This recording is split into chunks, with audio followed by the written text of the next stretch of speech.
नमस्कार मित्रों, good morning, सुप्रभात, राधे राधे। आप सभी का स्वागत है आज की इस करंट अफेयर्स की क्लास में। Very good morning, Radhe Radhe, आप सभी का स्वागत। जय हिंद, नमस्कार दोस्तों। आज की करंट अफेयर्स की क्लास में आप सभी मित्रों का हार्दिक स्वागत है। दिनांक 11 फरवरी 2022 की करंट अफेयर्स के विषय में हम लोग बातचीत करेंगे आप सभी मित्रों के साथ। तो फटाफट आप लोग जुड़ जाइए। राम राम सा नमस्कार, रानीवाड़ा जालोर से नमस्कार, सैंडी वर्मा, कैलाश मिश्रा जी, नेमीचंद, बाजिया, सुरेंद्र, सभी मित्रों को नमस्कार है, गुड मॉर्निंग है, राधे राधे है, कृष्णा कृष्णा, हरे हरे है, राम राम है। तो सभी मित्र एक बार फिर जरा जल्दी से आप तक मेरी आवाज पहुंच गई है, इसका मतलब यही है। तो चलिए शुरुआत करते हैं जी। राखी पारिक, दिल, कविता, सपना, बीके राजा, कैलाश, सैंडी वर्मा, नरसाराम, ठीक है, मास्रा। तो सभी मित्र चलिए 11/2/2022 के करंट अफेयर्स के विषय में हम लोग बातचीत करेंगे, जो आपकी परीक्षा की दृष्टि से इंपॉर्टेंट सवाल है। उन सभी विषयों को लेते हुए आगे बढ़ते हैं। देखिए आज में है आपके सामने पहली पंक्ति कि ठान लिया तो ठान लिया भैया। ये तो आपको कल भी मैंने बताया था कि ठान लिया तो ठान लिया, जब आंखों में अरमान लिया, मंजिल को अपना मान लिया, है मुश्किल क्या आसान क्या, जब ठान लिया तो ठान लिया भैया। जब एक बार मन में दृढ़ विश्वास कर लिया कि यह काम हमें करना है, तो उसके बाद दुनिया की कोई ताकत आपको झुका नहीं पाए। आप सभी मित्र इस प्रकार की बातों को लेकर के जीवन में आगे बढ़ेंगे। ठान लिया तो ठान लिया कि ये भाई करना है, जीवन में ये सफलता हासिल करनी है, क्योंकि वरना दुनिया में हर आदमी आपके लिए नमक और मिर्च का जो प्याला है वो लेकर खड़ा है। आपको पग पग पर जलील करने के लिए दुनिया के सारे लोग जो हैं वो आपके खिलाफ ये मानकर चलिए कि एक साजिश कर रहे हैं। जब आंखों में अरमान लिया, मंजिल को अपना मान लिया, है मुश्किल क्या आसान क्या, जब ठान लिया तो ठान लिया। ये करके दिखाना है, इससे हमें कोई झुका नहीं सकता। तो इस प्रकार का आप एक दृढ़ विश्वास और अपने अंदर जो कह दिया, अपने आप से कमिटमेंट करिए और उसके बाद आगे बढ़िएगा। तो चलिए दोस्तों, आज का पहला सवाल आपके सामने मैं रखने जा रहा हूं। जरा पहले सवाल के बारे में बताइएगा कि इसका सही जवाब क्या रहने वाला है। भारतीय प्रौद्योगिकी संस्थान बॉम्बे ने कार्बन कैप्चर एंड जो यूटिलाइजेशन में राष्ट्रीयता उत्कृष्टता केंद्र की स्थापना की जाएगी। यह भारत का ऐसा कौन सा केंद्र होगा, यह आपको बताना है। यूटिलाइजेशन नाम है ये, कार्बन कैप्चर एंड यूटिलाइजेशन में राष्ट्रीय उत्कृष्टता केंद्र की स्थापना करने के बारे में यहां पर क्या किया गया है, राष्ट्रीयता उत्कृष्टता केंद्र की स्थापना की जाने का प्रस्ताव रखा गया है अभी हाल ही में। उत्कृष्टता केंद्र है और वो भी किससे संबंधित है, कार्बन कैप्चर से संबंधित है। किससे है, कार्बन कैप्चर से संबंधित है। कार्बन कैप्चर जो है उससे संबंधित ये एक उत्कृष्टता केंद्र स्थापित किया जाना है। Carbon capture and utilisation,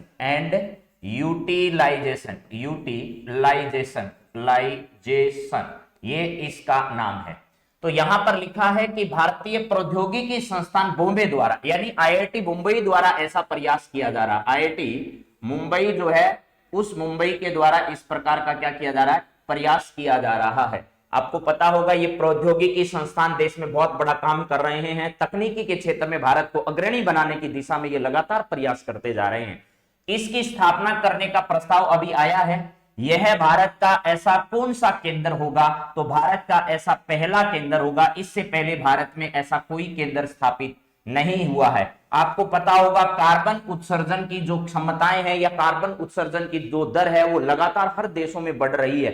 China हो, चाहे वो अमेरिका हो, चाहे वो भारत हो, सब देश कार्बन का क्या कर रहे हैं, उत्सर्जन कर रहे हैं। और भारत की एक संस्था है जिसका नाम है भारतीय रेलवे। क्या है, भारतीय रेलवे है। भारतीय रेलवे ने यह कमिटमेंट किया है कि वर्ष 2000 जब 30 आएगा, उस वर्ष 2030 तक दुनिया की हम पहली ऐसे रेलवे सेवा होंगे जो जीरो कार्बन उत्सर्जन के साथ क्या करेंगे, हमारा संचालन करेंगे। 2030 तक जीरो कार्बन उत्सर्जन, जीरो कार्बन उत्सर्जन हम करने वाले हैं, ऐसा भी कहा जा रहा है। और कई बार तो ये 2070 तक का भी मिशन लग रहा है, लेकिन लगातार प्रयास इस दिशा में जो है वो सरकारों के द्वारा किया जा रहा है। ये आईआईटी मुंबई है और मुंबई आपको पता है हमारा जो तट है, पश्चिमी तट है, यहां पर आपका मुंबई स्थित है। ये मुंबई का तट, यहाँ की राजधानी यानी महाराष्ट्र की राजधानी, किसकी? महाराष्ट्र जो है, इस महाराष्ट्र की राजधानी, आर्थिक राजधानी देश की है, क्या है? देश की आर्थिक राजधानी भी मुंबई को कहा जाता है। आर्थिक राजधानी जो है वो कौन सी है? मुंबई आपकी आर्थिक राजधानी भी देश को कही जा रही है। अभी मुंबई में सुर सम्राज्ञी लता मंगेशकर जो है, लता मंगेशकर, इनका क्या हो चुका है? यहां पर निधन हुआ है। यहाँ के शिवाजी पार्क में इनका अंतिम संस्कार जो है, शिवाजी पार्क में अंतिम संस्कार अभी इनका किया गया। और लता मंगेशकर का गाया हुआ गाना ए मेरे वतन के लोगों, ए मेरे वतन के लोगों, ए मेरे वतन के लोगों, इस बार जो गणतंत्रता दिवस के बाद का जो बीटिंग द रिट्रीट का कार्यक्रम आयोजित होता है, उस कार्यक्रम जो है यहां पर उसको आयोजित किया जाएगा। हाँ, कार्बन उत्सर्जन में भारत 2070 तक कार्बन उत्सर्जन के मामले में 0 कार्बन उत्सर्जक देश बन जाएगा। ठीक है, हाँ जी, ये सालसेट जो द्वीप है, उस द्वीप पर क्या है? यहां पर आपकी राजधानी स्थित है। लता मंगेशकर, इनके बारे में ध्यान रखना है। जन्म इनका कहां हुआ था? ये बात आपसे पूछी जा सकती है परीक्षाओं में। जन्म इनका हुआ था मेरे दोस्तों इंदौर में, यानी उस समय का मध्य प्रदेश नहीं हुआ करता था, यहाँ की रियासत हुआ करती थी इंदौर रियासत। उस रियासत में इनका क्या हुआ था? जन्म हुआ था। तो वर्तमान का इंदौर जो है वो मध्य प्रदेश का, वहां इनका जन्म हुआ, जो स्वच्छता के क्षेत्र में देश में लगातार अपने कीर्तिमान क्या करता जा रहा है? स्थापित करता जा रहा है। इस बात को भी हमें क्या करना है? ध्यान रखना है थोड़ा सा। और इन्हें भारत रत्न भी मिल चुका है और फिल्म फेयर अवार्ड तो इनको कई बार मिले हैं। ठीक है, भारत रत्न पुरस्कार, पद्म भूषण, पद्म विभूषण, ये सब पुरस्कार जो है इनको नवाजे जा चुके हैं। इसके अलावा फिल्म इंडस्ट्री का दादा साहब फाल्के पुरस्कार भी इनको मिल चुका है। तो ये सारी बातें भी हमें क्या करनी है? ध्यान रखनी है। तो यहां पर कार्बन कैप्चर के संबंध में उत्कृष्टता केंद्र जो है उसकी स्थापना की जाएगी और ऐसा भारत में अपने आप में क्या होगा?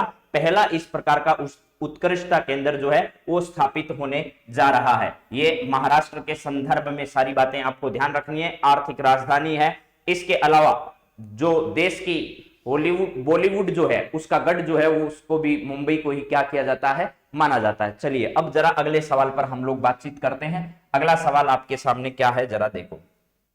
भारतीय दिवाला शोधन अक्षमता बोर्ड जो है, जिसे हम IBBI का नाम से जानते हैं, उसका अध्यक्ष अभी हाल ही में किसे बनाया गया है, यह आपको बताना है। देखिए, भारतीय IBBI जो है, IBBI, इसकी जो स्थापना है वो 1 अक्टूबर 2016 को की गई थी। 1 अक्टूबर 2016 को इसकी क्या की गई थी? स्थापना की गई थी। भारतीय दिवाला और शोधन अक्षमता बोर्ड जो है वो इसका क्या है? नाम है। ये भी आपको थोड़ा ध्यान रख लेना है कि इस संस्था के बारे में अगर आपसे पूछा जाता है तो इसको आप लोग बताने की स्थिति में रहे।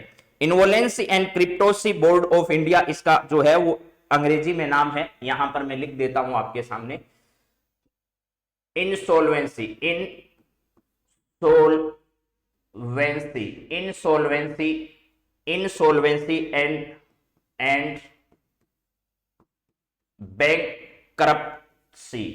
बैंकरप्सी बोर्ड ऑफ इंडिया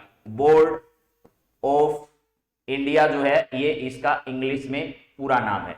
इसकी स्थापना मैंने आपको बता दी कब की गई थी, तो इसकी स्थापना 1 अक्टूबर 2016 को इसकी स्थापना की गई थी और इसका जो है संसद के आदेश से, यानी जो फाउंडर इसका है वो पार्लियामेंट ऑफ इंडिया है और इसका जो मुख्यालय है वो ध्यान रखना कहां पर है? दिल्ली में है। संसद द्वारा इसकी क्या की गई थी? स्थापना की गई थी और दिल्ली में इसका क्या है? मुख्यालय है। और ये किस मंत्रालय के अधीन आती है? तो मंत्रालय अगर आपसे पूछा जाए तो ध्यान रखना है आपको, ministry of law and justice आता है। कानून एवं न्याय विभाग जो है, कानून एवं न्याय विभाग जो है, न्याय विभाग, उस विभाग के अंतर्गत यह संस्था जो है वो आपकी आती है। वर्तमान में इस मंत्रालय के जो मंत्री हैं वो भी आपको ध्यान होना चाहिए। किरण रिजिजू जी हमारे मंत्री हैं। क्या है? किरण रिजिजू जी जो है, किरण रिजिजू जी, ये इस मंत्रालय के क्या हैं? मंत्री हैं। तो देखिए, भारतीय दिवाला एवं शोधन अक्षमता बोर्ड, जिसे IBBI यानी insolvency and bankruptcy board of India के नाम से जानते हैं, इसमें रवि मित्तल साहब को इसका नया अध्यक्ष बनाया गया है। किसके स्थान पर? MS साहू के स्थान पर। यानी MS साहू के स्थान पर किसको बनाया गया है? तो आपको ध्यान रखना है, रवि मित्तल को MS साहू के स्थान पर बनाया गया है। रवि मित्तल को एम एस साहू के स्थान पर आईबीबीआई का नया अध्यक्ष जो है वो बनाया गया है। एम जगदीश कुमार का नाम आप जानते होंगे, 2-3 दिन से मैं लगातार पढ़ा रहा हूं। यूजीसी जो है, यूजीसी यूनिवर्सिटी ग्रांट कमीशन का इन्हें नया अध्यक्ष जो है वो क्या किया गया है, बनाया गया। यूजीसी का नया अध्यक्ष किसे बनाया गया, तो आप ध्यान रखना एम जगदीश कुमार। यूजीसी का जो मुख्यालय है वो कहां पर स्थित है, दिल्ली में स्थित है मित्रों। तो आप सभी को यह बात याद रख लेनी है। रवि मित्तल को आईबीबीआई का नया अध्यक्ष। आईबीबीआई क्या है, तो यह है आपकी संसद द्वारा स्थापित एक संस्था है जो दिल्ली में स्थित है, और जो बैंकक्रप्सी से संबंधित जो होता है या दिवालियापन से संबंधित जो है वो सब घोषणाएं करने का इसका क्या है, काम है। तो यहां ध्यान रखना है, कानून एवं न्याय विभाग के मंत्रालय के अंतर्गत यह संस्था आती है, और जिस मंत्रालय के मंत्री हमारे कौन है, किरण रिजिजू जी हैं। ये सारी बातें आप थोड़ा देख लीजिएगा। चलिए अब बात करते हैं अगले सवाल पर। अगला सवाल आपके सामने जो आ रहा है वो जरा देखिए मित्रों, क्या है, विश्व दलहन दिवस कब मनाया जाता है। संयुक्त राष्ट्र संघ द्वारा 2016 में इस वर्ष को मनाने की घोषणा की, 2019 में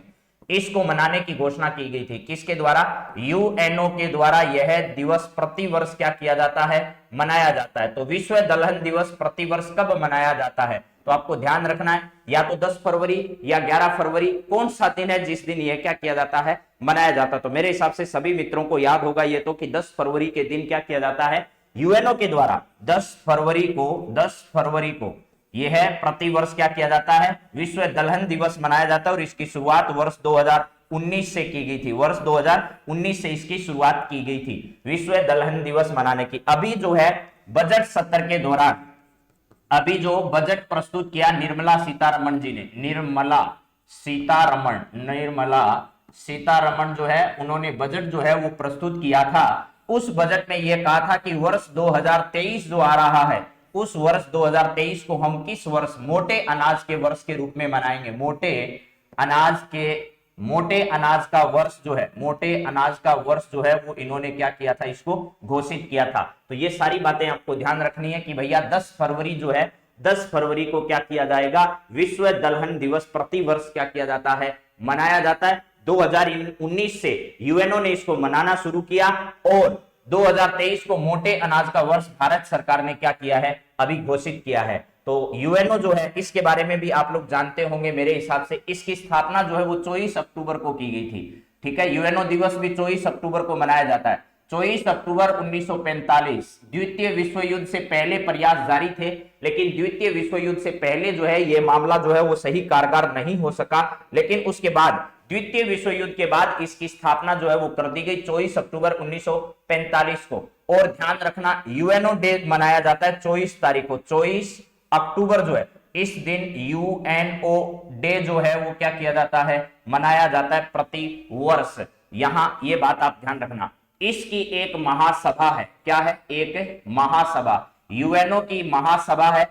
उस महासभा की जो प्रथम बैठक है, इस महासभा की प्रथम बैठक का आयोजन कब किया गया था, तो आप ध्यान रखना इसका जो आयोजन है वो किया गया था 10 जून के दिन। किस दिन, 10 जून 1946 को लंदन में इसकी पहली बैठक जो है वो आयोजित की गई थी, इसकी पहली बैठक। इसके बाद इसके सदस्यों की अगर हम बात करें, यूएनओ के सदस्यों की बात करें, तो आपको याद होगा 193 सदस्य जो है वो कब बन चुके थे, 2011 में बन चुके थे। 193 सदस्य 2011 में, और 2011 में जो सदस्य बना था उसका नाम था दक्षिणी सूडान। क्या था, दक्षिणी सूडान जो है वो इसका 2011 में सदस्य बना था। मेरे हिसाब से ये सारी बातें आप लोग जानते होंगे। महासभा के संदर्भ में महासभा की प्रथम बैठक 10 जून 1946 को कहां पर आयोजित की गई थी, तो लंदन में इसकी बैठक आयोजित की गई थी। इसके सदस्य 2011 तक 193 थे। दक्षिणी सूडान इसका अंतिम सदस्य था 2011 के अंतर्गत। इसके अलावा अगर इसके अंगों की हम बात करें मेरे मित्रों, तो जरा देखिएगा,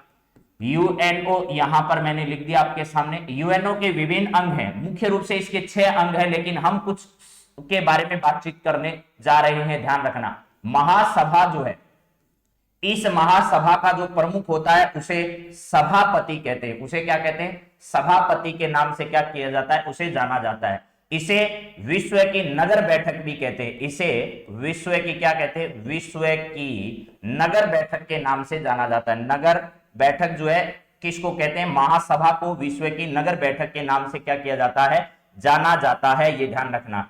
और इसके पहले जो सभापति हैं, इसके पहले सभापति हैं वो मिस्टर पोल रहे हैं, मिस्टर पोल स्पूक रहे हैं, पोल स्पूक इसके पहले क्या रहे हैं, सभापति रहे हैं। फर्स्ट सभापति कौन रहे हैं, फर्स्ट सभापति जो हैं वो इसके रहे हैं मिस्टर पोल स्पूक। और ये कहां से आते थे, तो ये बेल्जियम से आते थे मित्रों। कहां से, बेल्जियम से ये आते थे, बेल्जियम से प्रतिनिधित्व ये करते थे। इसके बाद दूसरे सुरक्षा परिषद के बारे में तो खूब सवाल पूछे जाते हैं। सुरक्षा परिषद के बारे में सबसे ज्यादा सवाल आज तक परीक्षाओं में पूछे गए हैं। ये सिक्योरिटी जो काउंसिल है इसकी, इसमें 5+10 सदस्य होते हैं। 5 इसमें स्थायी सदस्य होते हैं, क्या स्थायी, और 10 इसमें क्या होते हैं, अस्थायी सदस्य इसमें शामिल किए जाते हैं। इन अस्थायी सदस्यों का कार्यकाल जो है वो 2 वर्ष के लिए होता है। वर्तमान में भारत जो है वो अस्थायी सदस्य के तौर पर इसमें जो है वो शामिल है, ये ध्यान रखिएगा।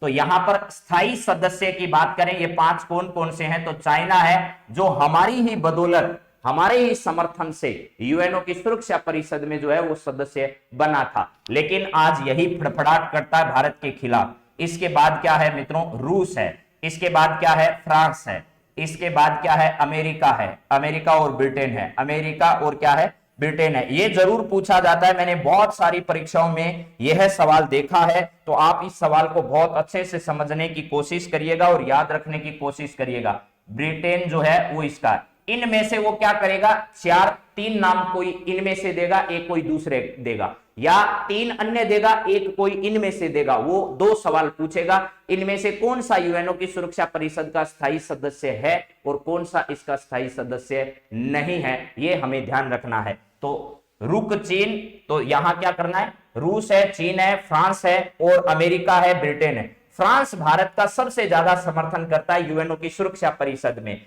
और इसी वजह से कि सुरक्षा परिषद में भारत को क्या मिल जाए, स्थायी प्रतिनिधित्व मिल जाए। भारत जो है वो कॉमनवेल्थ का अभी तक सदस्य बना हुआ है। चलिए इसके बाद अगली बात हम लोग करते हैं यहां पर अंतरराष्ट्रीय न्यायालय की। इसका एक जो अंग है वो क्या है, अंतरराष्ट्रीय न्यायालय। इसके बारे में तो आप सब लोग जानते होंगे। अंतरराष्ट्रीय न्यायालय जो है, इस अंतरराष्ट्रीय न्यायालय का मुख्यालय जो है द हेग में है। कहां पर है, द हेग में इसका मुख्यालय है। और यहां पर जैसे तदर्थ न्यायाधीश एडोक जज हमारे यहाँ सुप्रीम कोर्ट में होते हैं, ठीक उसी प्रकार यहां पर भी होते हैं। इसमें 15 जज होते हैं मेरे मित्रों, यहां ध्यान रखने का, उसका 15 क्या होते हैं इसमें, जज यानी न्यायाधीश होते हैं, और उनका कार्यकाल 9 वर्ष का होता है। यानी प्रत्येक का कार्यकाल कितने वर्ष का होता है, 9 वर्ष का होता है। लेकिन प्रति 3 वर्ष बाद ये सेवानिवृत्त होते रहते हैं। हर 3 वर्ष बाद, हर 3 वर्ष बाद क्या होते रहते हैं, कुछ लोग जो हैं वो सेवानिवृत्त इसमें होते रहते हैं। तो ये अंतरराष्ट्रीय न्यायालय की बात हो चुकी है हमारी। इसके बाद एक इसमें है भैया न्यास परिषद। क्या है, न्यास परिषद भी एक इसका मुख्य अंग है। न्यास परिषद की अगर बात की जाए तो आर्थिक एवं सामाजिक परिषद भी इसका एक अंग है। आर्थिक एवं सामाजिक परिषद, आर्थिक एवं क्या है, सामाजिक परिषद। आपसे सीधा सीधा पूछा जाता है कि सामाजिक परिषद, इसके अंगों के बारे में जरा बताइए, जानकारी क्या है। तो एक क्या होगी आपकी, आर्थिक एवं सामाजिक परिषद होगी। इसके अलावा एक और क्या हो गया मेरे मित्रों, देखिए यहां से और अगर हम बात करें तो यहां आपको एक सचिवालय मिलेगा। सचिवालय, एक क्या मिलेगा, सचिवालय मिलेगा। सचिवालय का जो प्रमुख होता है वो महासचिव होता है, महासचिव होता है। और वर्तमान में महासचिव कौन है, एंटोनियो गुटेरस जो हैं, एंटोनियो गुटेरस। ये कहां से संबंधित है, तो ध्यान रखना पुर्तगाल जो देश है, क्या है, पुर्तगाल जो देश है उससे संबंधित है। सभापति अलग है और महासचिव अलग है। इसके सचिवालय का प्रमुख जो होता है उसे हम कहते हैं महासचिव, जो महासभा का प्रमुख होता है उसे हम कहते हैं सभापति। इन दोनों के संदर्भ में जरूर बात ध्यान रखना, मैंने सारी बात आपके सामने रख दी है। चलिए अगला सवाल जरा देखिए मित्रों क्या है। भारत की पहली एमआरएनए आधारित कोविड-19 वैक्सीन जो है, जिसको अप्रैल 2022 तक शुरू करने की पूरी संभावना है ऐसा कहा गया है, जिसका विकास कौन कर रहा है इनमें से, Geneva bio pharmaceutical company Pune, serum institute Pune, Bharat biotech, ये सभी। तो मुझे 2 बात बताइए, इस बार जो पद्म पुरस्कारों की घोषणा की गई है उसमें पद्म भूषण पुरस्कार जो दिए गए उसमें इन दोनों कंपनियों के मालिकों को दिया गया है। यानी एक तो सीरम इंस्टीट्यूट से जुड़े हुए संस्थान को दिया गया, एक भारत बायोटेक के मालिक को दिया गया। तो ये भारत बायोटेक और इनके सीरम इंस्टीट्यूट के वो कौन से हैं जिन दोनों को क्या दिया गया, पद्म भूषण पुरस्कार से नवाजा गया, उनका भी आप नाम बताइए। लेकिन इसका सही जवाब मैं बता देता हूं, जेनेवो फार्मास्यूटिकल कंपनी जो है वो कहां पर स्थित है, पुणे में स्थित है।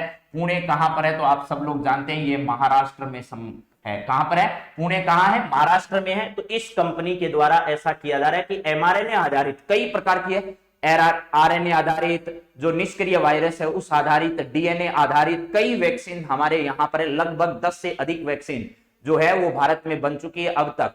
तो अभी आपको यह बताना है कि एमआरएनए आधारित कोविड-19 वैक्सीन जो है वो अप्रैल 2010 तक क्या कर दी जाएगी, भारत में शुरू कर दी जाएगी, इसकी पूरी संभावनाएं हैं।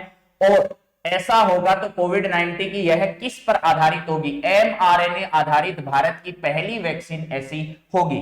और अभी तो आपको पता होगा, स्वास्थ्य एवं परिवार कल्याण मंत्रालय द्वारा क्या कर दिया, जितनी वैक्सीन भारत में अभी तक चल रही है वो सारी वैक्सीन को मार्केट में भी परमिशन दे दी गई, लेकिन कुछ शर्तों के साथ। एकदम सही जवाब है। साइरस पूनावाला जो है उनको क्या किया गया, अभी यह अवार्ड जो है वो दिए जाने की घोषणा की गई है। साइरस पूनावाला का नाम बहुत अच्छे से आपको क्या करना है, ध्यान रखना है, सीरम इंस्टीट्यूट से संबंधित है। साइरस पूनावाला क्या है? साइरस पूनावाला, पूनावाला ये संबंधित है इससे। तो इनको भी यह पुरस्कार दिए जाने की क्या की गई है, घोषणा की गई है। हम लोग जानते हैं कि हमारे यहाँ कई प्रकार की वैक्सीन जो है वो काम कर रही है, जैसे निष्क्रिय वायरस आधारित, निष्क्रिय वायरस आधारित जो है वो वैक्सीन भी हमारे यहाँ काम कर रही है। प्लस हमारे यहाँ डीएनए आधारित वैक्सीन भी काम कर रही है, हमारे यहाँ आरएनए आधारित भी वैक्सीन काम कर रही है। लेकिन आरएनए में आपको पता है कई आरएनए होते हैं, जैसे एमआरएनए, मैसेंजर आरएनए जिसे कहा जाता है,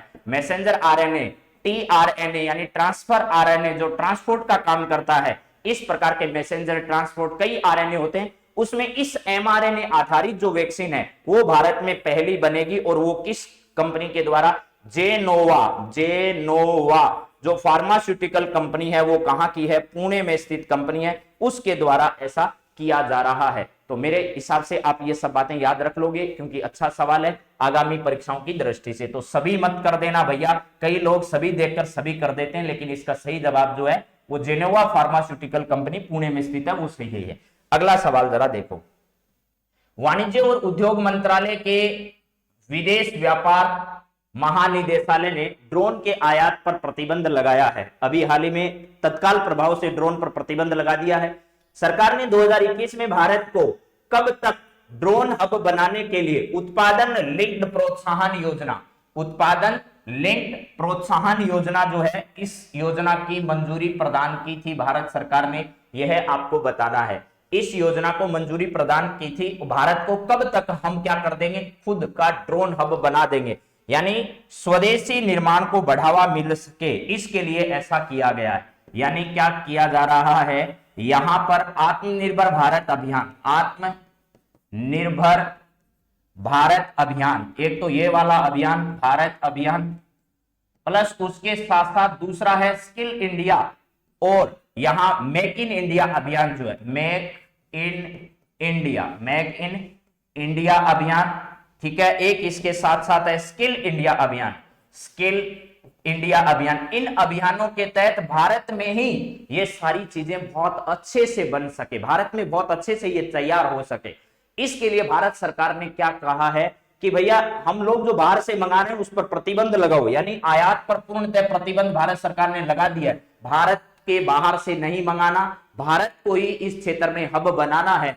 इस दिशा में हमें क्या करना है, प्रयास करना है। तो वाणिज्य उद्योग मंत्रालय के मंत्री जो हमारे हैं पीयूष गोयल साहब हैं, विज्ञान मंत्रालय के डॉक्टर जितेंद्र सिंह हैं, ये सब बातें हमें ध्यान रखना है। तो भारत को जो है वो 2030 तक, कब तक? 2030 तक भारत को क्या करना है, हमें ड्रोन हब बनाना है, इसकी दिशा में लगातार प्रयास सरकार कर रही है। इसी प्रयास के मद्देनजर भारत ने इन तीनों अभियानों के तहत हम भारत को ड्रोन हब बनाएं, इसके लिए भारत ने एक योजना शुरू की, उत्पादन लिंक्ड प्रोत्साहन योजना, उत्पादन लिंक्ड प्रोत्साहन योजना शुरू की। इस योजना के तहत भारत जो है वो 2030 तक क्या करेगा, भारत को ड्रोन हब बनाने की दिशा में प्रयास करेगा, भारत को ड्रोन हब प्रयास करेगा। इसमें ध्यान रखना, हमारे पीयूष गोयल साहब जो हैं, पीयूष गोयल, पीयूष गोयल जरूर ध्यान रखना। ये वर्तमान में राज्यसभा में क्या है, राज्यसभा में, यानी मंत्री तो है ही, इसके साथ साथ राज्यसभा में, ये राज्यसभा में सत्ता पक्ष के नेता हैं, यानी राज्यसभा के नेता हैं, राज्यसभा के नेता हैं, ये ध्यान रखना। और राज्यसभा के प्रतिपक्ष के नेता, प्रतिपक्ष नेता, प्रतिपक्ष नेता जो है वो कौन है, प्रतिपक्ष के नेता राज्यसभा में, राज्यसभा में कौन है भैया, तो ये ध्यान रखना मल्लिका है, मल्लिका याद रख जाएगी आपको, मल्लिका, मल्लिका शेरावत नहीं है ये, मल्लिका अर्जुन खड़गे है, मल्लिका अर्जुन खड़गे जो है, खड़गे वो इसमें क्या है, प्रतिपक्ष के नेता कहां पर है, यानी विपक्ष या प्रतिपक्ष के नेता कौन है, मल्लिकार्जुन खड़गे राज्यसभा में, और पक्ष में है राज्यसभा के नेता जो है वो आपके कौन है, पीयूष गोयल साहब है। मेरे हिसाब से आप लोगों को ये बात याद करने में कोई दिक्कत नहीं आएगी, ठीक है। हाँ जी, ड्रोन हब जो है वो 2030 तक भारत बनेगा। अब आगे बढ़ते हैं, पीयूष गोयल इस मंत्रालय के मंत्री भी हैं, वाणिज्य एवं उद्योग मंत्रालय जो है, इस मंत्रालय के मंत्री भी कौन है, पीयूष गोयल साहब हैं। चलिए अब बात करते हैं, ड्रोन तो मेरे हिसाब से सब जानते होंगे, आजकल ऐसा कोई बच्चा नहीं है जो ड्रोन के बारे में न जानता हो। अगला सवाल आपके सामने बहुत ही इंपॉर्टेंट है और बहुत ही शानदार वाला सवाल है आगामी परीक्षाओं की दृष्टि से। 14 फरवरी, हाँ 14 फरवरी आते ही आपके दिमाग में जो है वो घंटी बजने लग जाती है। तो आज बच्चे कह रहे हैं सर प्रोमिस डे है, प्रोमिस डे, तो हमारी यही प्रोमिस है, हम आपके साथ इसी प्रकार बने रहेंगे, लगातार शानदार खबरें आपके सामने रखते रहेंगे। तो यही प्रॉमिस है कि आपको आपकी सफलता तक पहुंचाकर ही हम दम लेंगे, इससे बड़ी और प्रॉमिस क्या कर सकते हैं। तो चलिए दोस्तों, 14 फरवरी को इसरो द्वारा लॉन्च किए जाने वाले earth observation satellite, earth observation satellite जो है EOS 0.4 जो है, EOS 0.4, EOS का ही पूरा नाम है, ये देखो EOS का ही पूरा नाम क्या है, अर्थ ऑब्जर्वेशन सैटेलाइट है, अर्थ ऑब्जर्वेशन सैटेलाइट है, ठीक है। हाँ जी, चलिए अगली बात करते हैं, यहां पर है अर्थ ऑब्जर्वेशन सैटेलाइट है और वो भी 0.4 के नाम से हम जान रहे हैं। किस नाम से, 0.4 नाम से अर्थ ऑब्जर्वेशन, जिससे यानी धरती की हमें सही सही सारी जानकारियां मिल सकेगी, इस दिशा में हम काम कर रहे हैं, ठीक है। हाँ जी, यहां पर अर्थ ऑब्जर्वेशन सैटेलाइट EOS 0.4 जो है ये किस व्हीकल से लॉन्च किया जाएगा इसरो के द्वारा 14 फरवरी को। तो यहां पर है 50, 51, 52, 53 हूबहू सवाल जो है पूर्ववर्ती परीक्षाओं में पूछे जा चुके हैं, यानी जब जब भी इस प्रकार के मिशन जो हैं वो भारत के द्वारा भेजे गए हैं उस दिन ऐसा ऐसा हुआ है। हाँ जी, पुलवामा में इसी दिन हुआ था, वो सब घटनाक्रम भी आपको याद होगा। तो चलिए अब बात करते हैं अपने सवाल पर। यहां पर है आपसे सही सवाल पूछा गया, तो PSLV 51 तक पहले ही लॉन्च हो चुके हैं, अभी जो मिशन आएगा वो 52वां होगा। क्या होगा, 52वां PSLV का मिशन होगा, ये वाला 52वां मिशन होगा। तो इसको किसके द्वारा लॉन्च किया जाएगा, PSLV जो है वो क्या है, C52 है, इसके द्वारा इसे लॉन्च किया जाएगा। अब बात करते हैं आप लोगों के इसरो की संस्था, भारतीय अंतरिक्ष अनुसंधान संस्था जो है, इसकी स्थापना 15 अगस्त, कब, 15 अगस्त 1969 को की गई थी। इसका मुख्यालय बेंगलुरु कर्नाटक में है। कहां पर है, बेंगलुरु, और वो भी कहां पर है भैया, कर्नाटक में है, कर्नाटक में है। और आजकल ये कर्नाटक बड़ा चर्चा में है, हिजाब मुद्दा जो है वो यहां पर गरमाया हुआ है। यहां पर कर्नाटक की अगर बात करें तो बॉम्बई जो है, बॉम्बई यहाँ के क्या है, मुख्यमंत्री हैं, और प्लस यहां पर क्या है, थावरचंद गहलोत, थावरचंद गहलोत साहब जो हैं वो यहां पर क्या हैं, गवर्नर हैं, ठीक है। ये क्या है, CM है यहाँ के। चलिए इसके बाद हम बात करते हैं इसरो के बारे में। सोमनाथन जो है, सोमनाथन, ये सोमनाथन साहब इसके क्या हैं, इसरो के वर्तमान में अध्यक्ष हैं, ये ध्यान रखिएगा। प्लस मेरे मित्रों ये ध्यान रखना, भारत जो है वो दुनिया की जाने मानी अंतरिक्ष एजेंसियों में शुमार है। इसके अलावा विश्व के अन्य अंतरिक्ष एजेंसियों में बात अगर हम करें तो नासा है, इसके अलावा जाक्सा है, इसके अलावा आप लोगों की नासा है, जाक्सा है, स्पेस एक्स है, स्पेस एक्स है, ये सारी जो है वो कंपनियां हैं। लेकिन स्पेस एक्स एक अनूठी कंपनी इसलिए है क्योंकि यह एक प्राइवेट अंतरिक्ष एजेंसी है जिसके प्रमुख जो हैं एलन मस्क हैं। क्या है, एलन मस्क हैं, ये प्राइवेट अंतरिक्ष एजेंसी है। और एलन मस्क ही टेस्ला जो कंपनी है उस टेस्ला कंपनी के क्या है, मालिक भी हैं। तो ये सारी बातें आप लोगों को परीक्षा की दृष्टि से क्या रखनी है, याद रखनी है। मेरे हिसाब से आपको याद करने में कोई ज्यादा दिक्कत भी इनमें नहीं आएगी, ठीक है। और यह इसरो का 2022 का पहला मिशन होगा, वर्ष वर्ष 2022 का इसरो का पहला मिशन होगा, इसरो का फर्स्ट मिशन होगा इस प्रकार का। और सोमनाथन का भी 2022 का भी पहला है और सोमनाथन का भी पहला मिशन है। सोमनाथन जो है, सोमनाथन के बाद, सोमनाथन के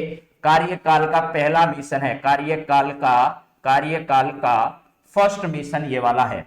प्लस इसके साथ ध्यान रखना अभी चंद्रयान 3 जो है, चंद्रयान 3 भी भारत क्या करने जा रहा है, लॉन्च करने की तैयारी में है। चंद्रयान 3 जल्द ही भारत के द्वारा क्या किया जाएगा, लॉन्च किया जाएगा। तो चलिए अब बात करते हैं अगले सवाल पर। अगला सवाल आपकी स्क्रीन पर जो है वो, भारत के गृह मंत्रालय ने मध्य प्रदेश के 3 स्थानों के नाम बदलने के प्रस्ताव को मंजूरी प्रदान कर दी है, जो कि पिछले वर्ष मध्य प्रदेश की सरकार, जो मामा की सरकार है, उसके द्वारा वो प्रस्ताव रखा गया था। यह आपको ध्यान रखना है। तो अब इन नामों को बदला गया, 3 नाम बदले गए। उन तीनों नामों के संदर्भ में आपको बताना है सत्य कौन सा है। तो देखिए, एक तो नाम था होशंगाबाद, ये होशंग शाह के द्वारा बसाया गया था ऐसा कहा जाता है, लेकिन इसी का नाम अब नर्मदापुरम कर दिया गया है। लोग कहते हैं नाम बदलने से क्या होता है, नाम बदलने से बहुत कुछ होता है मित्रों। नाम बदलने से विचारों में परिवर्तन आता है। नाम बदले हूं और हमारी संस्कृति के अनुकूल अगर नाम हो तो हमारी ऐतिहासिक जो धरोहर है उसको भी एक नई पहचान मिलती है। नाम बदलने से बहुत कुछ होता है। क्यों न रमेश का नाम मनमोहन की बजाय बहुत ऐसे नाम कर दिया जाए जो पहले से ऐसे चल रहे थे। तो नाम बदलने से बहुत फर्क पड़ता है। शिवपुरी का नाम कर दिया गया कुंडेश्वर धाम और बाबई का नाम कर दिया गया माखन नगर। ये 3 नाम मध्य प्रदेश में बदले गए हैं। भारत सरकार के गृह मंत्रालय जो है उसको ये प्रस्ताव भेजे जाते हैं और गृह मंत्रालय ऐसा करता है। और गृह मंत्रालय में मंत्री आपको पता ही है कौन है, अमित शाह जो है वो इस मंत्रालय के क्या है, मंत्री हैं। इसके पास एक सहकारिता विभाग जो है, सहकारिता विभाग, वो सहकारिता विभाग भी है। और बीएल वर्मा साहब इनके सहयोगी हैं। बीएल वर्मा जो हैं वो इस मंत्रालय के क्या हैं, राज्य मंत्री हैं, राज्य मंत्री हैं। केंद्र सरकार में ही इस विभाग के राज्य मंत्री कौन है, तो ये ध्यान रखना बीएल वर्मा साहब हैं। 3 स्थानों के नाम बदले गए हैं। एक होशंगाबाद है जिसका नर्मदापुरम, शिवपुरी कुंडेश्वर धाम किया गया है, प्लस ठीक है यहां बाबई है वो माखन नगर है। इसका भी आप लोग क्या करिएगा, ध्यान रख लीजिएगा। तो यहां पर मध्य प्रदेश के संदर्भ में आप सारी बातें पहले से जानते हैं। मध्य प्रदेश की राजधानी क्या है, भोपाल है। प्लस इसके अलावा यहाँ का सबसे लगातार स्वच्छ शहर जो है इंदौर है। और यह लता जो है, लता दीदी जो है उनका क्या है भैया, यह जन्म स्थान है इंदौर मध्य प्रदेश। यहां पर मामा जो है, मामा शिवराज सिंह चौहान सरकार में, शिवराज सिंह जो है वो सरकार में है, जो कि किसको बीच में सरकार गिराकर आए, तो कमलनाथ जो है, कमलनाथ की कांग्रेस पार्टी की सरकार थी, उस सरकार को गिराकर जो है शिवराज सिंह चौहान जो है वो मध्य प्रदेश में दोबारा सत्ता में आए, जिसे हम टाइगर स्टेट के नाम से क्या करते हैं, टाइगर स्टेट के नाम से, टाइगर स्टेट के नाम से जानते हैं, ये ध्यान रखना। और एक आपने ओरछा और ये सब पढ़े होंगे स्थान, यहां पर वो भी संबंधित है यहां से। तो चलिए अब अगले सवाल पर हम लोग बढ़ते हैं। इसका सही जवाब ये सभी स्थान है। बाबई माखन, यानी बाबा जो है वो माखन खाता है और शिव भगवान जो है वो कुंडेश्वर धाम में विराजते हैं। और होशंगाबाद का नाम नर्मदापुरम कर दिया गया है। चलिए अगला सवाल जरा देखिए मित्रों, क्या है आपका। ओलंपिक में पदक विजेता खिलाड़ियों की याद में पीडब्ल्यूडी विभाग द्वारा ओलंपिक वीथी का निर्माण कहां पर किया जाएगा। ये वीथी क्या है, एक कॉरिडोर है। क्या है वीथी का मतलब, क्या है, एक कॉरिडोर है। इस कॉरिडोर का निर्माण कहां पर किया जाएगा आपको यह बताना है। जैसे आप लोग देखिएगा हमारे नीरज चोपड़ा है, क्या है, नीरज चोपड़ा है, ठीक है, नीरज चोपड़ा हो, चाहे इसके अलावा आप लोगों की बॉक्सिंग से संबंधित रखने वाले खिलाड़ी हो, चाहे किसी भी खिलाड़ी से संबंधित हो, चाहे देवेंद्र झाझड़िया हो, क्या हो, देवेंद्र झाझड़िया हो, देवेंद्र झाझड़िया हो चाहे आपका, ठीक है। इसके अलावा बोरगोहे हो, बोरगोहे, ये सब खिलाड़ी जो है वो इनसे संबंधित हैं।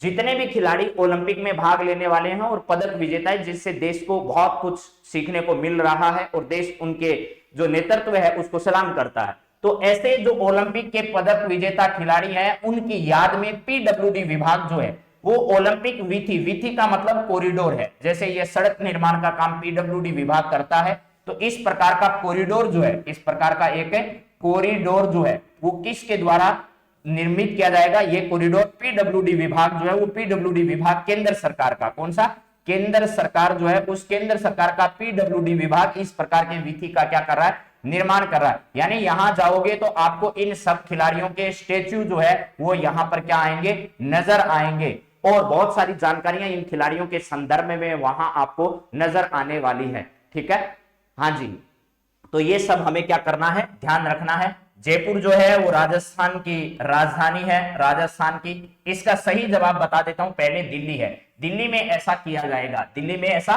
किया जाएगा। ये क्या है, कर्नाटक है, कर्नाटक है। और हैदराबाद जो है वो कहां की राजधानी है, तेलंगाना की राजधानी है। और हैदराबाद में ध्यान रखना, अबे statue of equality, statue of equality का क्या किया गया, अनावरण किया गया मोदी जी के द्वारा। और ये हैदराबाद में स्थित है। 216 फीट जो है वो ऊंची प्रतिमा यहां पर लगाई गई है। किसकी प्रतिमा है, श्री रामानुजाचार्य, श्री रामानुजाचार्य की यह प्रतिमा है। ध्यान रखना, रामानुजाचार्य 11वीं शताब्दी जो है, कौन सी शताब्दी, 11वीं शताब्दी के क्या है, भक्ति संतों में इनका महत्वपूर्ण स्थान है। भक्ति संत जो है वो है कौन सी शताब्दी के, 11वीं शताब्दी के संत हैं। तो ओलंपिक में पदक विजेता खिलाड़ियों की याद में एक ऐसा कॉरिडोर कहां पर बनाया जाएगा, दिल्ली में इस प्रकार के कॉरिडोर का क्या किया जा रहा है, निर्माण किया जा रहा है। तो मेरे हिसाब से ये सारी बातें आप लोग थोड़ा ध्यान रख लोगे तो याद रह जाएगी। चलिए अगला सवाल जरा देखिए मित्रों, क्या है, 9वां सवाल है, 14 से लेकर के 18 फरवरी तक वित्तीय साक्षरता सप्ताह किसके द्वारा आयोजित किया जाना है, यह है आपको बताना है। 14 से लेकर के 18 फरवरी तक वित्तीय साक्षरता सप्ताह जो है वो मनाया जाएगा। वित्तीय साक्षरता सप्ताह यानी वित्तीय लेन देनों से संबंधित लोगों में जागरूकता रहे, लूटे नहीं लोग। वित्तीय साक्षरता सप्ताह जो है, ये सप्ताह कब से कब तक मनाया जाएगा, तो पहली बात ध्यान रखनी है, 14 से लेकर के 18 फरवरी तक इसको मनाया जाएगा। फरवरी 2022 को मनाया जाएगा। किसके द्वारा, आरबीआई जो है, रिजर्व बैंक ऑफ इंडिया, क्या है, रिजर्व बैंक ऑफ इंडिया जो है, बैंकों का बैंक, ठीक है, बादशाह है, सब बैंकों का बाप है ये।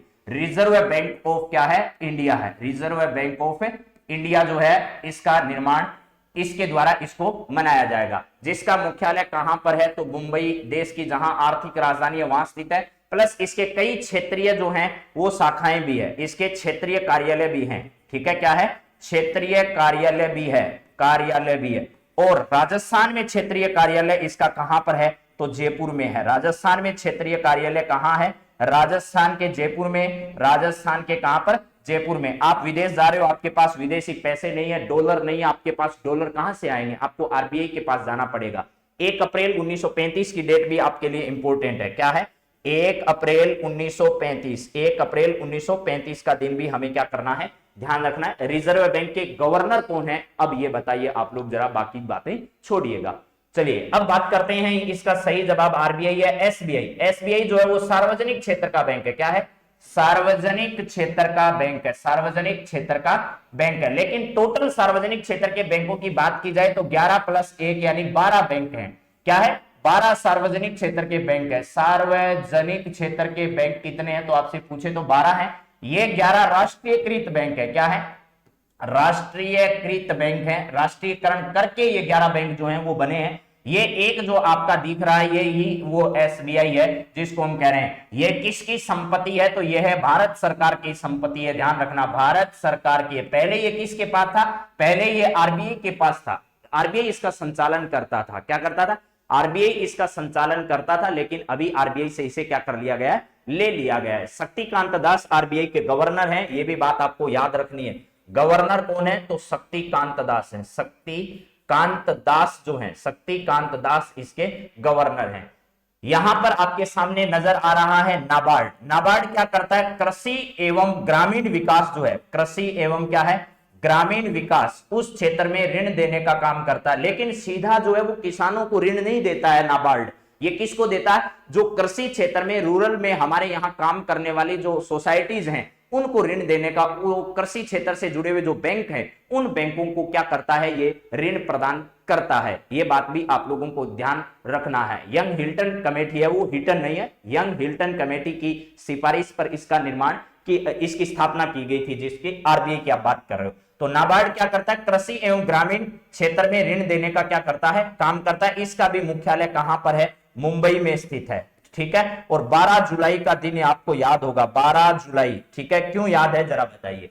पीएनबी जो है वो भारत का सबसे पहला जो है वो बैंक है, यानी भारत का स्वदेशी पूंजी का बैंक है। स्वदेशी बैंक भारत का पहला कौन सा है जो स्वदेशी बैंक है और भारतीय पूंजी से जिसको खड़ा किया गया, भारतीय पूंजी से खड़ा किया गया वो बैंक आपका पीएनबी है। 1894 में ये बैंक अस्तित्व में है। बाकी सारी बातें मैंने 2-3 दिन पहले ही आपको बताई थी। जी हां, 12 जुलाई 1982 को नाबार्ड की स्थापना की गई थी। 12 जुलाई 1982 को क्या की गई थी, इस नाबार्ड की स्थापना की गई थी। तो पीएनबी 1894 में स्वदेशी पूंजी से निर्मित किया जाने वाला जो बैंक है वो ध्यान रखना, ठीक है। ये यहां लिख रखा है टोटल 12 बैंक जो है वो सार्वजनिक क्षेत्र के बैंक है। ये क्या है, सार्वजनिक क्षेत्र के, इसका मतलब सरकारी, यानी सीधा सरकारी, भारत सरकार जिनका संचालन करती है। वो तो एक ही बैंक है जिसका नाम है क्या है, एसबीआई है। लेकिन भारत सरकार के अंडर के जितने बैंक है वो 11+1 ये राष्ट्रीयकृत, एक इनको मिलाकर टोटल सार्वजनिक क्षेत्र के बैंक है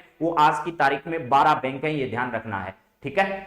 हाँ जी, तो चलिए अब बात करते हैं अगले सवालों में। एक मैंने महत्वपूर्ण सूचना आपके साथ साझा की थी कि भैया पहले 3 प्रेसिडेंसियां हुआ करती थी। कौन कौन सी प्रेसिडेंसी हुआ करती थी, एक बंगाल प्रेसिडेंसी हुआ करती थी आपकी, एक बॉम्बे प्रेसिडेंसी हुआ करती थी अंग्रेजों के समय में, एक मद्रास प्रेसिडेंसी हुआ करती थी। ये कौन सी थी, ये थी आपकी बंगाल प्रेसिडेंसी, ठीक है, बंगाल प्रेसिडेंसी। ये कौन सी थी, तो ये बॉम्बे प्रेसिडेंसी थी, बॉम्बे प्रेसिडेंसी हुआ करती थी। ये कौन सी थी, तो ये ध्यान रखना आपकी मद्रास प्रेसिडेंसी थी।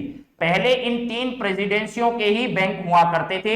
1921 में जैसे इनकी स्थापना की अगर बात की जाए तो ये 1806 में स्थापित की गई थी, और फिर बॉम्बे में 1840 में स्थापित किया गया, फिर मद्रास में 1843 में स्थापित किया गया। 1921 में इन सब बैंकों को मिलाकर इंपीरियल बैंक ऑफ इंडिया की स्थापना की गई थी। इन सबको मिलाकर किसमें, 1921 में imperial bank of India, imperial bank of India जो है इसकी क्या की गई थी, यहां पर स्थापना की गई थी। ये बात मैंने कई बार आपको बताई और फिर भी मैं एक बार और साझा करता हूं। इसके अलावा रियासतों के भी बैंक हुआ करते थे क्या, हाँ, रियासतों के भी बैंक हुआ करते थे मेरे मित्रों। जैसे सौराष्ट्र रियासत है, इंदौर रियासत है, त्रावणकोर रियासत है, हैदराबाद, मैसूर, पटियाला, ये जो रियासत है ये रियासतों के भी अपने अपने क्या हुआ करते थे, बैंक हुआ करते थे। अब जरा सुनिए, राष्ट्रीयकृत बैंकों की संख्या, अगर आपसे पूछा जाए सीधा पेपर में राष्ट्रीयकृत बैंकों की संख्या, राष्ट्रीयकृत बैंक कितने हैं आज की तारीख में, तो आपको सीधा जवाब देना है 11। ये मैं आपको पहले ही बता चुका हूं। टोटल आपके सार्वजनिक क्षेत्र के बैंक पूछे, सार्वजनिक क्षेत्र के बैंक, सार्वजनिक बैंक अगर आपसे पूछा जाता है कि कितने हैं तो आपको जवाब देना 11+1 बराबर 12 टोटल बैंक इतने हमारे यहां पर हैं। 1969 इंदिरा जब इस देश में थी और इंदिरा का दौर आया, लोग कहते हैं कि इंदिरा को हटाओ, मैं कहती हूं गरीबी को हटाओ, आप बताओ किसको हटाएं। ये नारा देने वाली जो इंदिरा गांधी थी वो सत्ता में इतनी पॉपुलर क्यों हुई, आज के राजनेता इस जनता की रग रग जानते हैं कि देश में 90% जनता किसके पीछे भागती है। इसी को लेकर इंदिरा की जब पॉपुलैरिटी इस देश में चरम सीमा पर थी, उस समय जो कम्युनिस्ट पार्टी थे उसके जो है समर्थन से सरकार में आई थी, उसके समर्थन से सरकार की सत्ता पर काबिज थी इंदिरा गांधी, और कम्युनिस्टों ने कहा कि आप गरीबों के लिए ऐसा करिए, देश के धन के भंडार जो है वो गरीबों के लिए खोलिए, तो आपकी पॉपुलैरिटी और ज्यादा जो है वो बढ़ जाएगी। तो इंदिरा ने एक बेहतरीन कदम उठाया। कम्युनिस्टों के कहने पर 1969 में इंदिरा ने क्या कर दिया था, 14 बैंकों का राष्ट्रीयकरण किया, 14 बैंकों का क्या किया, राष्ट्रीयकरण किया। लेकिन अर्थशास्त्री ये बात बहुत अच्छे तरह से जानते हैं कि इंदिरा ने यह काम जो किया उससे हम लोग अर्थव्यवस्था के क्षेत्र में बहुत पीछे चले गए। और जब जब भी कांग्रेस पार्टी से जुड़े हैं, हो सकता है उनको बुरा लगे, लेकिन यह एकदम सच्चाई है। क्या है कि भैया जब जब भी इनका सत्ता में आना हुआ है, आप देखिए इंदिरा के समय की अर्थव्यवस्था की अगर आप गति देखोगे तो जब जब सिर्फ मनमोहन सिंह जी को सरकार को छोड़ दिया जाए, इस गांधी परिवार से जो लोग सत्ता में रहे, तब तब देश की अर्थव्यवस्था जो है वो नीचे रही है। ये आप लोग देख सकते हो, और जब जब भी आप इसका मुकाबला करोगे तो आपको पता चल जाएगा।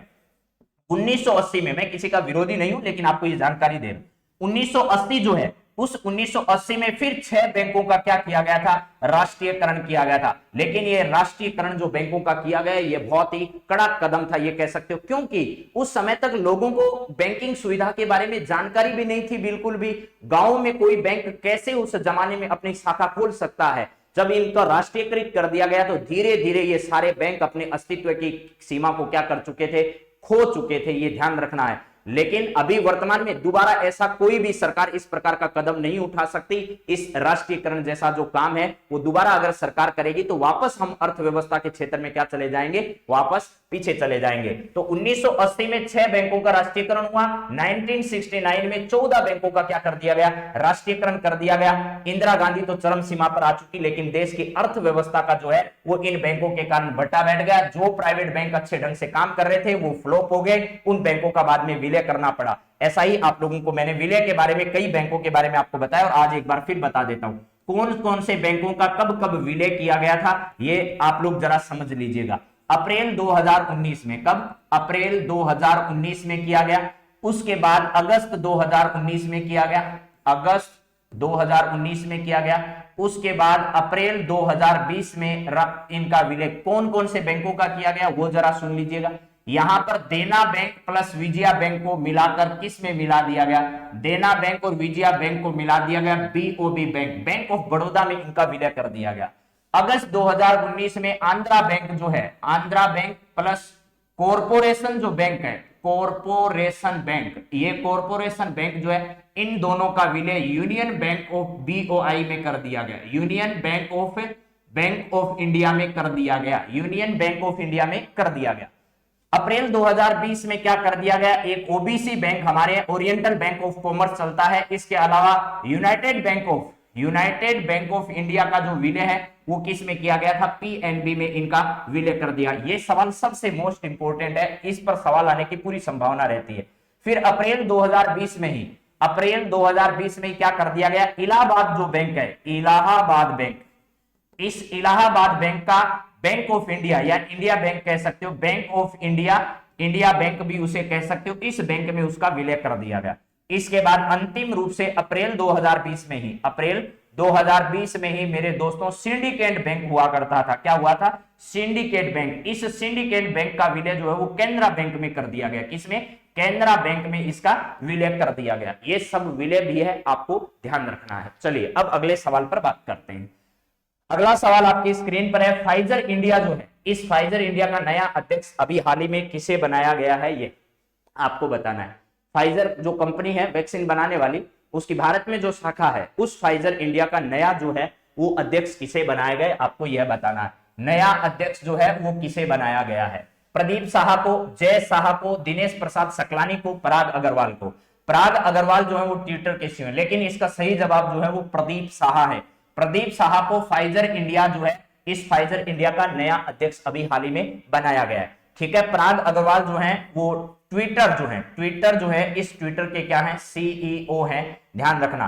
इस ट्विटर ने अभी हाल ही में गोवा, ठीक है, गोवा, पंजाब, इसके अलावा पंजाब के अलावा मणिपुर के अलावा आपका उत्तर प्रदेश यानी यूपी और यूके, इनके जो विधानसभा चुनाव हैं, इन विधानसभा चुनावों के लिए चुनाव साक्षरता, क्या है, चुनाव साक्षरता अभियान, चुनाव साक्षरता अभियान जो है वो इन्होंने चलाया। चुनाव साक्षरता कह दीजिएगा या चुनाव प्रचार के लिए ये कह दीजिएगा, लोगों में जो है वो भावना चुनाव ज्यादा करने की बैठे, इस दिशा में इन्होंने व्यापक एक प्रचार प्रसार अभियान जो है वो अभी में शुरू किया है। इनका संबंध कहां से है, तो इनका संबंध राजस्थान के अजमेर से है। राजस्थान के कहां से है, अजमेर से है। अजमेर में ख्वाजा साहब की जहां दरगाह है, ख्वाजा की दरगाह है, ख्वाजा साहब जो है उनकी क्या है, दरगाह यहां पर है, साहब की दरगाह जो है वो यहां पर है।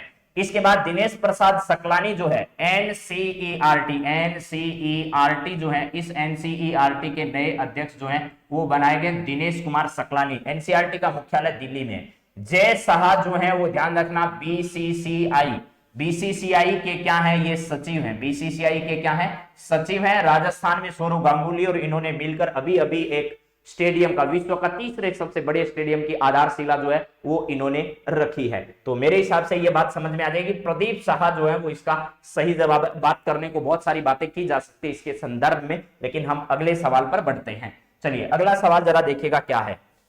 राजस्थान का पहला सवाल आपकी स्क्रीन पर है, जरा देखिएगा क्या है। यहां पर सवाल यह है मित्रों कि बीसीसी जो है, बीबीसी है, ये क्या है, बीबीसी है, ये बीसीसी नहीं है, बीबीसी है। BBC player of the year के अवार्ड के लिए राज्य के किस खिलाड़ी का नॉमिनेशन किया गया, नामित किया गया, दिया नहीं गया, अभी फाइनल नहीं हुआ है कि किसको देंगे, सिर्फ नॉमिनेशन हुआ है कि इस खिलाड़ी को भी हम इस लिस्ट में शामिल करते हैं। फाइनल लिस्ट जो है वो देने वाले की अभी नहीं है, ये ध्यान रख लीजिएगा मेरे मित्रों। मैंने लिखा है नॉमिनेट किया गया, नॉमिनेट का मतलब बहुत सारे नाम आए, अभी उन नामों में से राजस्थान के खिलाड़ी का भी नाम आया, अभी किसको दिया जाएगा ये आगे की बात है। तो यहाँ BBC player of the year award के लिए राज्य के किस खिलाड़ी को नॉमिनेट किया गया? देवेंद्र झाझड़िया, अवनी लेखरा, रवि बिश्नोई, कृष्णा पुनिया। तो इसका सही जवाब है मेरे मित्रों अवनी लेखरा। अवनी लेखरा जो है वो कहां से संबंधित है? तो राजस्थान के जयपुर जो जिला है, कहां से है? जयपुर से संबंधित है। प्लस इसका संबंध जो है वो शूटिंग से है। किससे? शूटिंग से है। और टोक्यो में 2 मेडल इन्होंने भारत को दिलाए। टोक्यो ओलंपिक जो है उसमें भारत को एक तो स्वर्ण पदक इन्होंने जिताया है और प्लस इसके साथ साथ इन्होंने एक ब्रॉन्ज मेडल जो है वो भी भारत को दिलाया है। दूसरी बात यह है राजस्थान में बेटी बचाओ बेटी पढ़ाओ जो अभियान है, उस अभियान की क्या है, ब्रांड एम्बेसडर भी राजस्थान में इनको बनाया गया है। प्लस इसके बाद अगर ध्यान रखा जाए रवि बिश्नोई का संबंध जो है वो जोधपुर से है। खेल की अगर बात की जाए तो क्रिकेट से संबंधित है और अभी हाल ही में इन्हें लखनऊ की जो अब आईपीएल की टीम है, लखनऊ आईपीएल की टीम में इनको क्या किया गया है, चुना गया है। और भारतीय जो टीम है, भारतीय क्रिकेट टीम जो है उसका भी सदस्य बने हैं और पहली बार किसके खिलाफ खेल रहे हैं? वेस्ट इंडीज जो टीम है उस दौरे के लिए, यानी वेस्ट इंडीज की घरेलू श्रृंखला जो है उसके लिए इनका चुनाव किया गया है। देवेंद्र झाझड़िया का संबंध किससे है? तो भाला फेंक यानी जेवेलिन थ्रू से है, भाला फेंक से संबंधित है। राजस्थान के चूरू जिले से संबंधित है, राजस्थान के चूरू जिले की सादुलपुर जो है, सादुलपुर यहां पर ऐसे लिख देता हूं उसको, सादुलपुर जो है यहां से इनका क्या है, संबंधित है। गांव पूछा जाए तो देवेंद्र झाझड़ियों की ढाणी जो है वहां से संबंधित है। इनको अभी हाल ही में क्या किया गया मेरे दोस्तों, पद्म भूषण पुरस्कार जो है, पद्म भूषण पुरस्कार भी इनको क्या किया गया है, दिए जाने की घोषणा की गई है। और टोक्यो जो है, उस टोक्यो में इन्होंने भारत को क्या दिलाया है, ब्रॉन्ज मेडल जो है वो भी दिलाया है आपको ये भी। प्लस 3 पदक इन्होंने ओलंपिक में जीते हैं, 3 पदक जो है वो ओलंपिक में ये जीत चुके हैं। ओलंपिक जो है उसमें 3 पदक इनको प्राप्त हुए अब तक।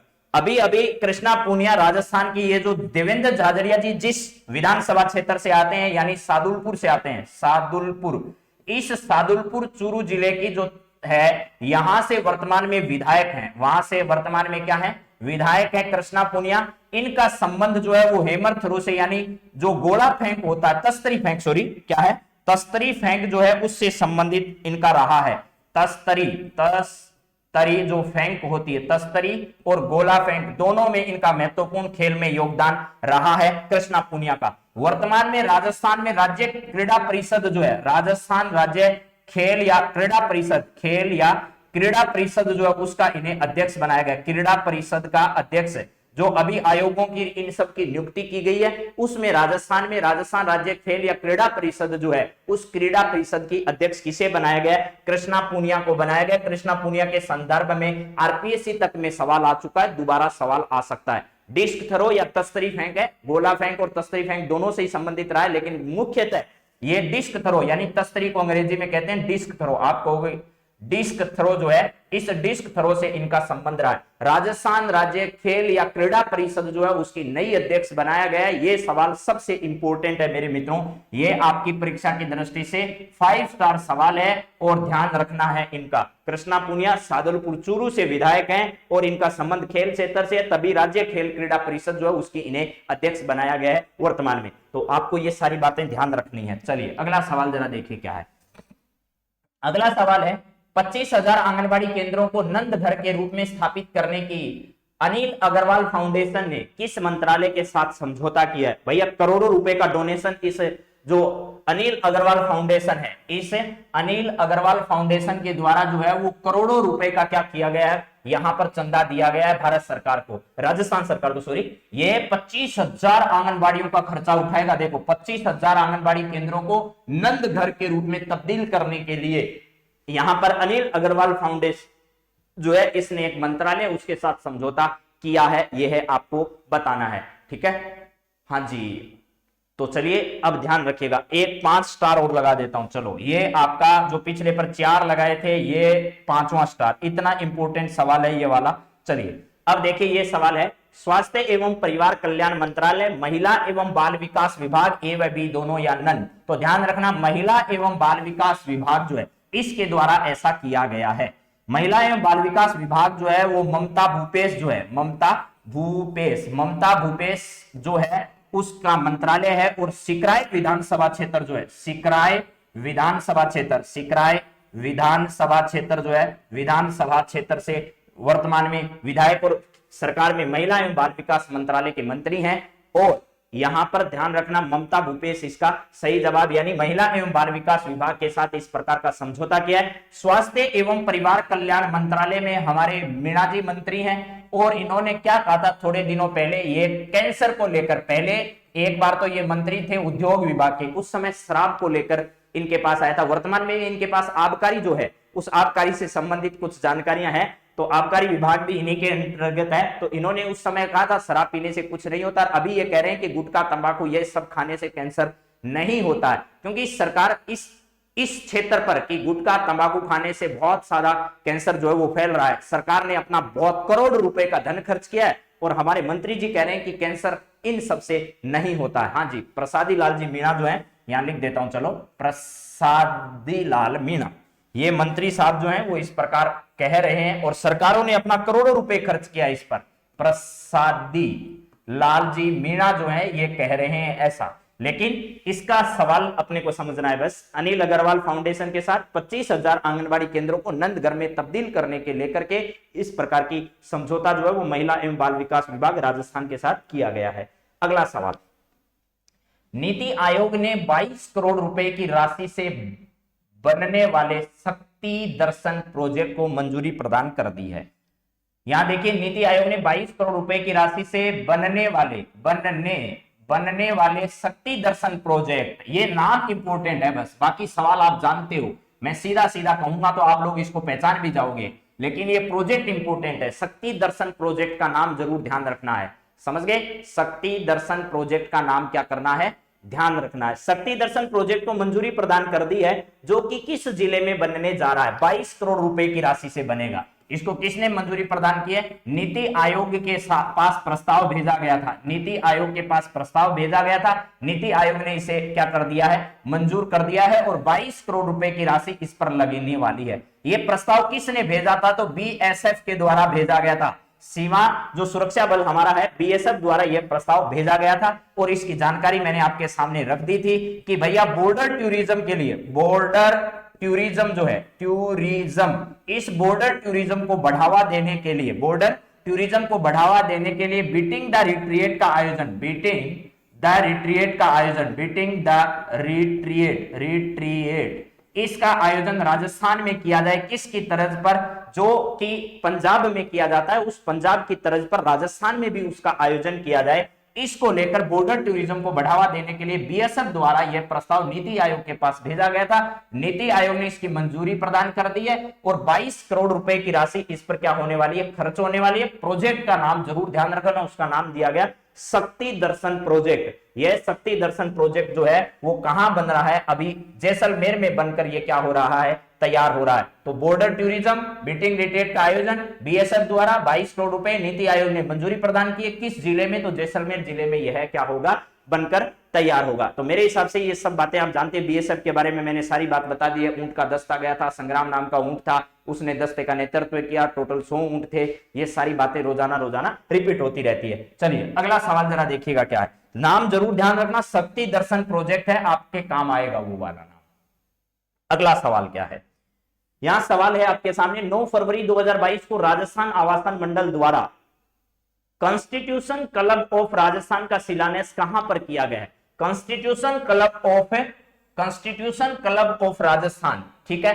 एक तो देखिए संविधान पार्क है, एक क्या है, संविधान पार्क बन रहा है। संविधान पार्क कहां बन रहा है? तो यह बन रहा है गवर्नर हाउस में। कहां पर?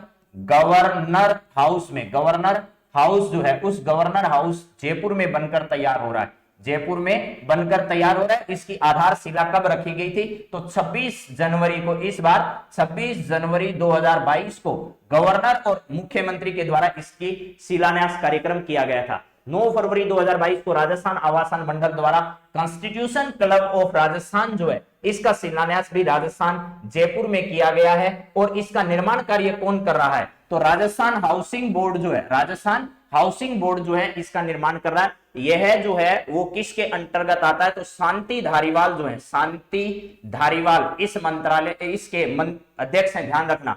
शांति धारीवाल जो है शहरी एवं विकास मंत्री भी हैं, प्लस आरएचबी के ये क्या है, वर्तमान में अध्यक्ष भी हैं। राजस्थान आवासन मंडल के अध्यक्ष भी कौन है? तो हमारे शांति धारीवाल हैं। इस कार्यक्रम में हमारे सीएम साहब कौन रहे? सीएम, इसके अलावा गवर्नर, और इसके अलावा शांति धारीवाल मंत्री, इसके अलावा हमारे विपक्ष के नेता गुलाबचंद कटारिया इस कार्यक्रम में क्या रहे थे? उपस्थित रहे थे। तो ये सारी बातें जो है वो आपको इंपॉर्टेंट है। यहां पर इसका निर्माण कौन कर रहा है? तो मैंने अच्छे अच्छे शब्दों में लिख रखा है, राजस्थान आवासन मंडल जो है वो इसका निर्माण कर रहा है। कहां पर कर रहा है? तो जयपुर में इसका निर्माण किया जा रहा है। चलिए अगला सवाल जरा देखिएगा क्या है।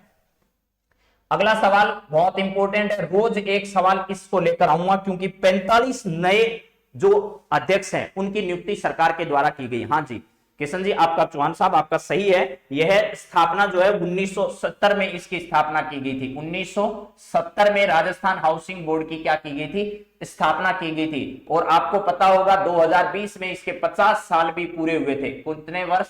50 वर्ष भी पूरे हुए। इसके लिए राजस्थान की जो बीएड प्री एंट्रेंस एग्जाम होता है, उस एग्जाम में यह सवाल पूछा जा चुका है कि इसकी स्थापना कब हुई थी। ठीक है, तो चलिए अब सवाल करते हैं। हमारे सामने जो सवाल है उस पर बातचीत।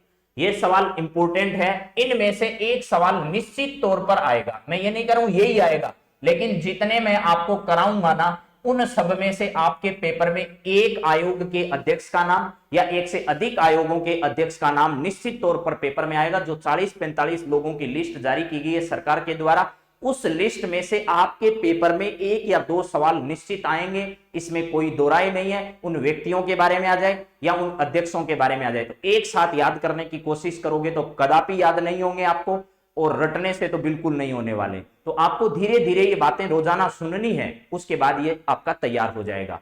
ठीक है, अब बात करते हैं पहला सवाल। जो 15 नंबर मैंने सवाल रखा है, आज ये जो नई सूची जारी की गई उसमें 3-3, 4-4 करके मैं आपको याद करा रहा हूं, ढंग से याद करना है।